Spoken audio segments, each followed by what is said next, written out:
Saludos a todos los amigos de Cultivarte que cada semana nos sintonizan a través de Centro Visión. Hoy hemos llegado hasta el Jardín Botánico de la ciudad de Santi Spíritus en ocasión de celebrarse aquí la unión de dos grupos importantes, el colectivo del Jardín Botánico con el grupo Jardines del Hogar, un trabajo constante que han venido desarrollando estas personas y que ahora se unen para desarrollar desde esta instalación una labor educativa y recreativa a la vez. Pero además estaremos hablando de un tema bien interesante con la colaboración de los especialistas de este espacio natural que hoy tenemos en la ciudad espirituana, y se trata del sustrato, elemento importante a la hora de decidirnos cultivar una planta en el hogar. Esto y más durante estos 27 minutos de los que disponemos a través de nuestro canal. Así que la invitación para que nos acompañe.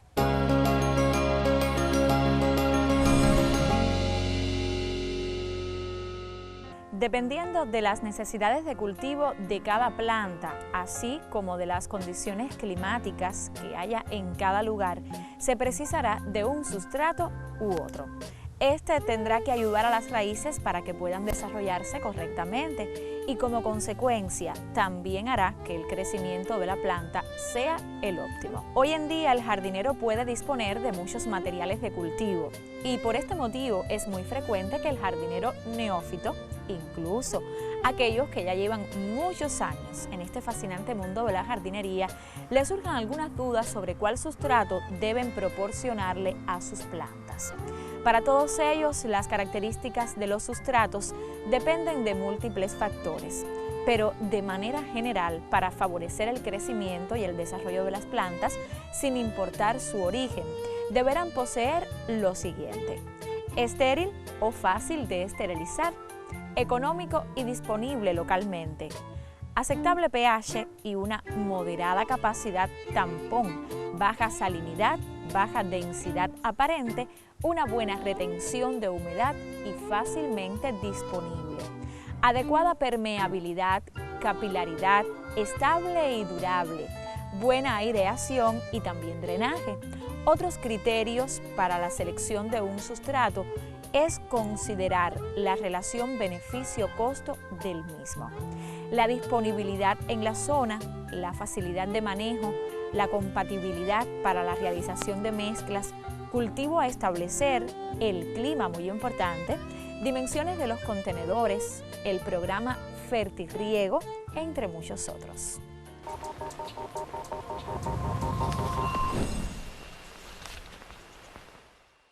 Como ya les había adelantado, hoy estaremos conociendo acerca de los sustratos, condiciones necesarias que debe tener una planta. Pero para conocer otros detalles y además conocer la opinión especializada, ya me acompaña Marixa Bague Pérez, una de las especialistas del Jardín Botánico de acá, de nuestra ciudad espirituana.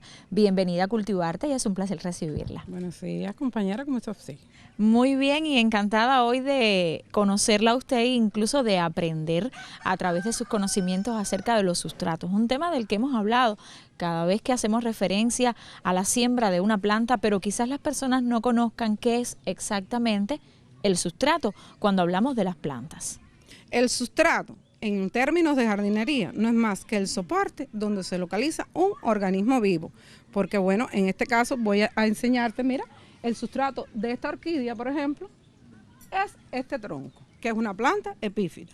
Pero, por ejemplo, acá, el sustrato de esta cilindropuntia, que es una suculenta, es un sustrato que se preparó para esta planta en específico, ¿ves? Pero acá hay una pilia, que es una planta de interior, y entonces lleva un sustrato diferente. Y en este caso, no solo es, como decimos nosotros, la tierra o el suelo, sino que componen varios elementos del sustrato. Y para cada tipo de planta, porque me mencionabas diferentes tipos de plantas que llevan sustratos específicos, ¿cuáles son las funciones? ¿Por qué cada planta lleva un sustrato distinto? Bueno, las plantas llevan sustratos diferentes porque los sustratos se preparan porque cada especie tiene requerimientos determinados, ¿ves?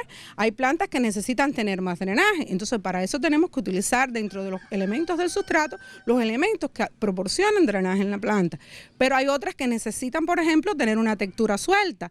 Ahí entonces incluiríamos elementos de fibra y otros materiales que le darían esa textura suelta para que las raíces se puedan desarrollar, como en el caso de las epífitas, ¿ves? Marixa, ¿y cuáles son los elementos que pueden contener diferentes tipos de sustratos? Bueno, los elementos que componen un sustrato son varios. Están los que son material inerte, que son los que aparentemente no aportan nutrientes o no aportan nutrientes, y los que aportan nutrientes y otras características físicas que ayudan a lo que es el desarrollo de la planta. Por ejemplo, mira, estos son materiales inertes. Aquí tenemos, por ejemplo, la arena lavada de río. La arena lavada de río sirve para el drenaje, ¿ves? Decimos lavada de río porque no podemos utilizar la arena que se utiliza para el repello, tiene que ser la de río, esta lavada, incluso cernida. Otro elemento que sirve para lo que es la parte del drenaje son los trocitos de macetas, de ladrillo, y como es inerte, no aporta ningún nutriente, puede ser utilizada para varias plantas. Incluso son las más recomendadas para utilizar para el drenaje. También para el drenaje sirven, por ejemplo, las rocas que se le dice grava naturales, cuando son estas chinas pelonas o las que vemos en el río, o cuando cernimos la propia arena, que son las partículas mayores, ¿ves? Esas son las que se utilizan. También se puede utilizar esta, que es de origen caliza, que la gente conoce como gravilla, que es material de la construcción, que bueno, tiene sus requerimientos y hay que tener cuidado con ella, que yo después, más adelante, se las voy a explicar. Pero bueno, también se puede utilizar para plantas que son exigentes al calcio, pero en el sustrato, mezclada con el sustrato. Pero también, por ejemplo, si no tenemos esta caliza, acá podemos también repello, que uno recoge de la construcción, que también se utiliza para algún grupo de lechos, por ejemplo, que son exigentes al calcio, como los adiantos, los culantrillos, todos los que salen en la pared, todo ese tipo de lecho lleva este tipo de sustrato también dentro de los componentes.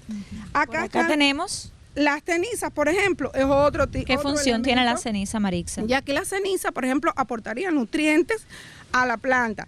Y entonces, aunque se echan en pequeñas cantidades, porque si no, entonces logramos que después el sustrato parezca como una especie de gofio, cuando tú le echas el agua no se mezclan bien las partículas, así que hay que echar en pequeñas cantidades, pero es rico en potasio. Por ejemplo, cuando queremos que las plantas no florezcan o en las etapas estas de floración, es importante la aplicación de la ceniza. En el caso, por ejemplo, de esta que tenemos acá, son, por ejemplo, el cisco de carbón, que no es más que ver la combustión de la madera, los trocitos de estos fragmenticos que sirven también como para drenaje, pero también él es un elemento que tiene varios usos. Dentro de los usos que tiene también facilita la textura, pero es capaz de absorber, es como si fueran pequeñas esponjitas que absorben la humedad y entonces le van entregando la humedad a la planta a medida que ellas la vayan necesitando. Acá tenemos también, mira, la arena sílice, que es bien fina. Que es bien fina en este caso, pero que incluso la utilizamos aquí en el Jardín Botánico para especies que son endémicas de aquí del ecosistema Arenas Blancas en Sílice, para plantas específicas que tienen esa característica. Pero hay otra arena que es de un grano un poco mayor, que incluso es una de las mejores que se utilizan en la parte de jardinería, pero si no la tenemos, podemos utilizar esta de río sin problema alguno. Acá, por ejemplo, te voy a mostrar las fibras, para que veas cuántas fibras podemos utilizar. Esto ya sería para algunas plantas en específico, para algunos... Por ejemplo. Para las plantas epífitas, por ejemplo, para los anturios. Podemos utilizarla también en algún grupo de plantas, por ejemplo, las peperomias, que también son epífitas, algunas bromelias y demás. Que esto incluso le da textura suelta, pero también a medida que se va descomponiendo, pues también las plantas van tomando nutrientes de acá, ¿ves? Esta fibra de coco también, ¿ves?, que es el fruto del coco, que se picotea bien finito y se puede utilizar también para crear texturas sueltas. En el caso de, esto es una fibra de la cocotrina crinita, que incluso es una planta que está en peligro de extinción precisamente por el uso desmedido que se ha hecho de esta fibra. Es importante también que si tenemos que utilizar fibra, usemos las más nobles para evitar, por ejemplo, los daños a la naturaleza. ¿Ves? Esta planta incluso ha estado en peligro por arrancarle la fibra para otros, pero se puede sustituir, por ejemplo, por esta otra fibra, ¿ves?, que es de palma también, pero de es más palma. noble, que es de alguna palma que ya se haya caído, que esté bien descompuesta también. Y hace la misma función. Y hace la misma función que esta, ¿ves? Estas otras también que son del cocotero, que caen al suelo, no hay que arrancársela a la planta, y se pueden utilizar, pero también incluso, imaginemos ahora que esto sea un tronco, ¿ves? Y yo quiera sembrar una orquídea aquí, pero como es un material que no tiene textura para soporte, para agarrar bien las raíces, usted coge con fibra de coco y lo va forrando y puede sembrar una orquídea allí, bien apretadito, pero también lo puedes poner en un soporte de una aracia, por ejemplo, y también te sirve para que las raíces pues puedan asirse un poco mejor a la planta. Entonces, Por aquí nos falta. Ajá, deje esto para último porque hasta ahora vamos a hablar también de los humus también de origen vegetal. Por ejemplo, este humus que está aquí es un humus neutro que se obtiene del compost, de las hojarascas en el bosque. Vamos a un lugar donde haya una vegetación abundante y en la parte de abajo, esa primera capita, ves aquí incluso restos todavía de algunos materiales, ¿ves? De tronquitos, pedacitos de hoja, pero como ya están descompuestas, pues esto sirve, le da nutrientes y retiene humedad también. Este humus también es un humus vegetal, pero en este caso, en vez de ser neutro, es más ácido, ¿ves? Y entonces, ¿Qué quiere decir que es más ácido? que tiene un pH más ácido y entonces es bueno para plantas que responden bien a pH ácidos, como por ejemplo las begonias, disculpen, algunos polipodium, y se obtiene, por ejemplo, de lugares donde haya la casuarina. Este por ejemplo es de casuarina, no sé si ves todavía aquí, que se ven algunos restos de la misma casuarina, porque lo traje así con toda la intención para que vean que es este tipo de... Pero también se puede buscar en los majahuales, es decir, donde hayan majagua y donde hayan pinos. Y la teca también da un sustrato con un pH ácido que es muy bueno para las begonias y un grupo de plantas también que responden, los helechos también responden bien a esto. Ahora, los estiércoles, hay muchos, todos los de origen animal son importantes, pero bueno, podemos hablar en este caso del estiércol de carnero. ¿Ves? Todavía no está bien descompuesto, ¿ves? Pero bueno, es bastante noble. En caso de que se aplicara, no le sucede nada a la planta, así que los que están un poco, que sean menos expertos, pudieran utilizarlo sin temor porque es bastante noble entre los sustratos. Bueno, tenemos aquí el estiércol, por ejemplo, de caballo.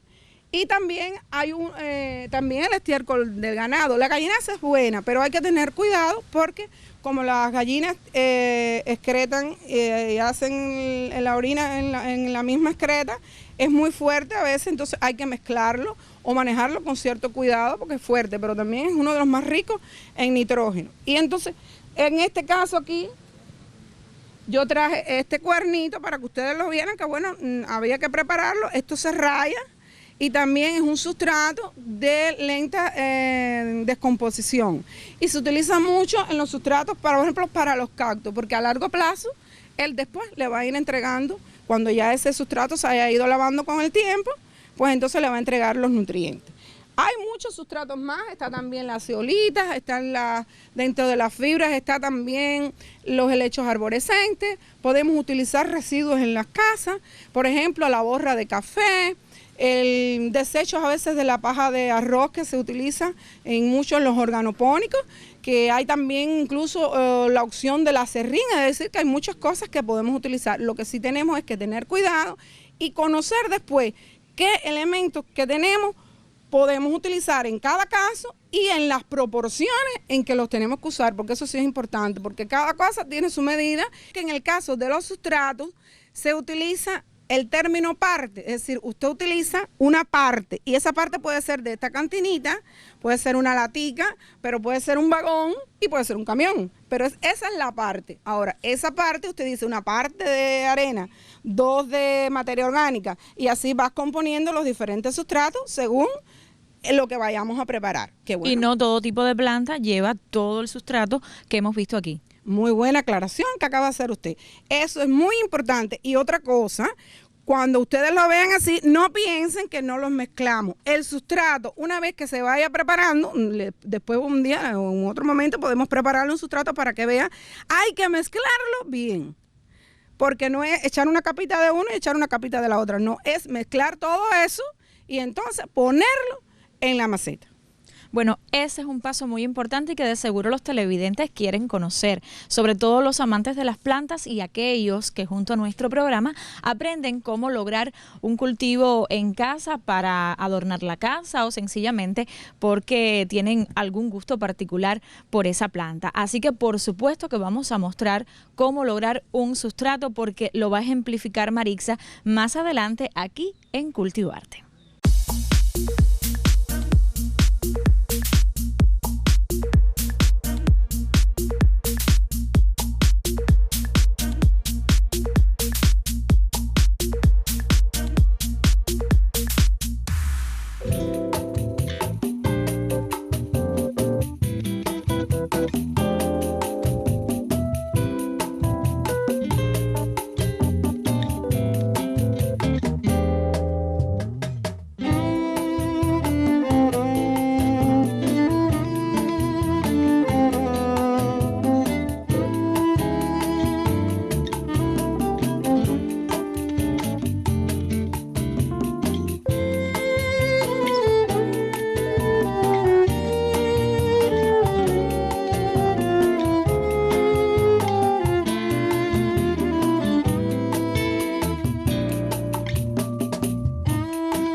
Ya vimos cuáles son los elementos que pueden influir en determinado sustrato o que vamos a utilizar para un sustrato, pero cuando la planta está ya en un recipiente y no en un hábitat natural en el suelo, necesita un mantenimiento diferente o que nosotros le demos atenciones diferentes. ¿Cuáles serían estas atenciones en términos, por ejemplo, del abono que necesita y demás?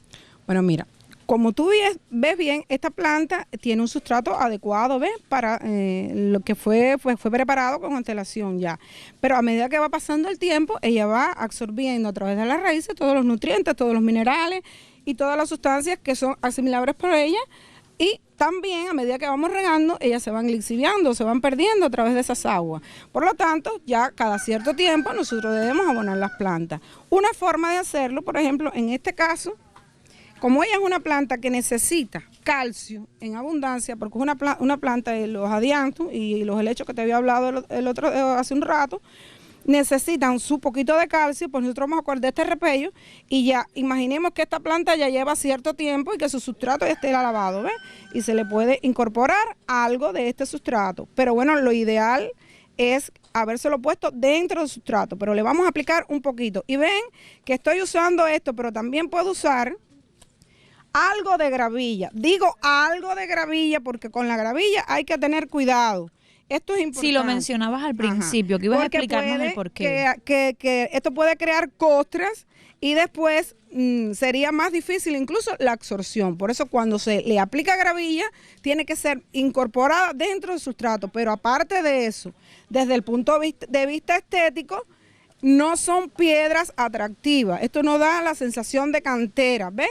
Y entonces se utilizan piedras ornamentales, ¿ves? Alguna piedrecita, qué sé yo, si se va a usar como cobertura, pero nunca debemos usar la gravilla como cobertura por las costras, y si se va a usar en pequeñas cantidades. Yo preferiría utilizar el que es de repello, ¿ves? Y no mucho, ya les digo, un poquito para que ellas tengan calcio. Ahora, y si en algún momento, Marixa, vamos a trasplantar una planta. Otra forma de aplicarle el abono orgánico, ya sería una planta mucho más antigua, ¿ves? Esta está recién, por eso no la tocamos. Pero imaginemos otra planta que esté un poquito más tiempo que ya lleva un año más o menos. Cogemos un cuchillito y removemos el suelo. Le quitamos, por ejemplo, unos 5 centímetros más o menos, y podemos, en este caso, por ejemplo, le podemos aplicar un poquito de humus neutro, ¿ves? Alrededor. Y le echamos un poquito de este material que es humo neutro, que es de las hojas que ya han pasado por un tiempo de descomposición. Exacto. En el bosque natural, como usted lo explicaba. ¿Ves cómo está?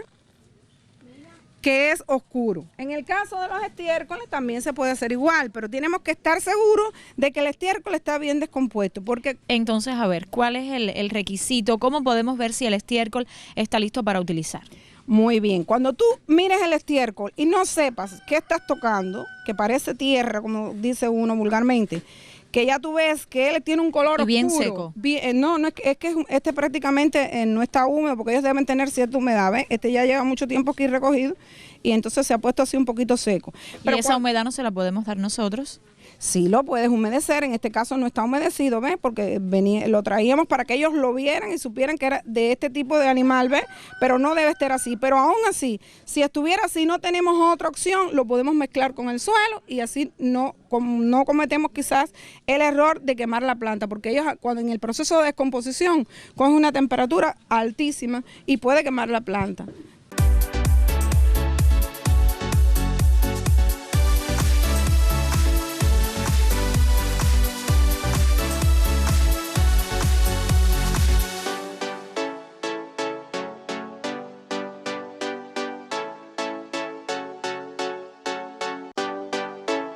Marixa, ¿y cómo puede influir el sustrato en el manejo de las plagas y las enfermedades de la planta?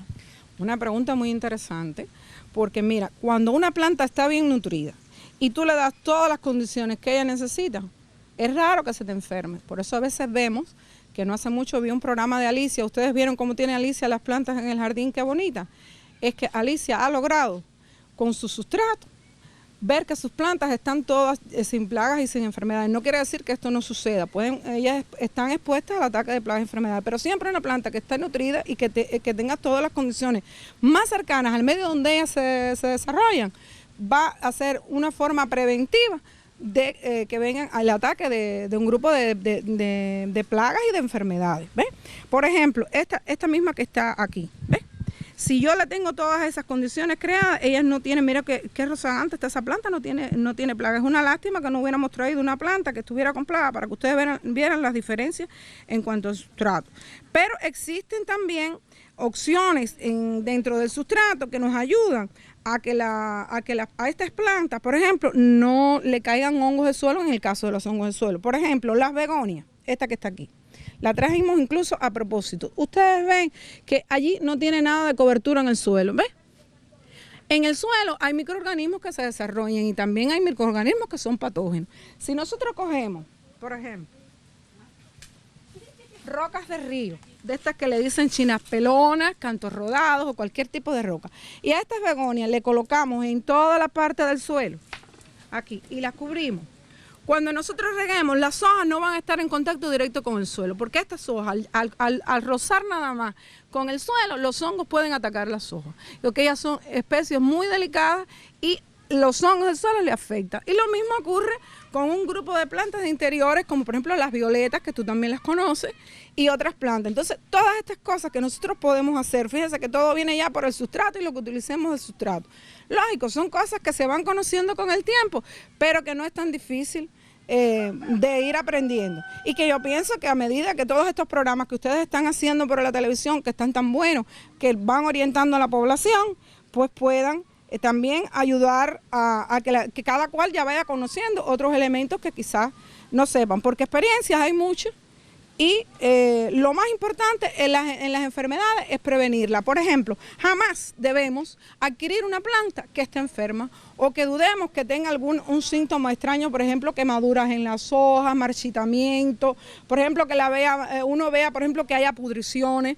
Eso no se debe, cuando usted va a comprar las plantas no se deben vender en ese estado primero, pero siempre que usted vaya a adquirir una, tenga en cuenta de no traer plagas para su casa. Las medidas preventivas es lo más importante en el control de una plaga, porque hay plagas e incluso enfermedades que son incontrolables. Por ejemplo, los virus, las bacterias, no tienen control ninguno. Incluso hay veces que nosotros aplicamos químicos, si estamos a tiempo, de forma curativa. En ocasiones se pueden usar fungicidas como Cinema, NEC, pero que a veces no nos da tiempo ya porque ya el daño es irreversible.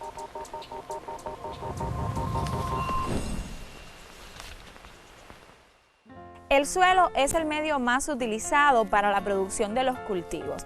Sin embargo, problemas como la salinidad, también la compactación, baja fertilidad, patógenos, malezas y otros factores tienen que ver con el rendimiento de estos cultivos. Una alternativa es producir en áreas donde el crecimiento se vea restringido por problemas en el suelo y el uso de los sustratos. La estructura del sustrato cambia con el tiempo. El colapso de los macroporos por la compactación producto del riego, la descomposición natural y el daño mecánico de las partículas del sustrato debido al crecimiento de la raíz. Estos dos últimos crean partículas finas y quebradas que se colocan entre los macroporos, lo que reduce su cantidad. Esto provoca la disminución de la capacidad de retención de agua disponible, la aeración y el drenaje, mientras que la capacidad de retención de agua no disponible aumenta y el tiempo de secado entre los riegos se vuelve lento. Como resultado, es muy importante que elijas un sustrato que mantenga su estructura y estabilidad mientras que dure el cultivo.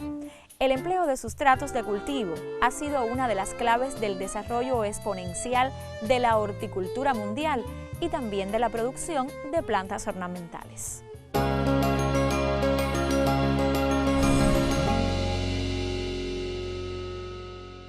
Por hoy finaliza nuestro encuentro donde hemos hablado acerca de la importancia que tiene el sustrato a la hora de cultivar una planta. Si ya lo conoce todo y está listo, pues manos al sustrato y a trabajar.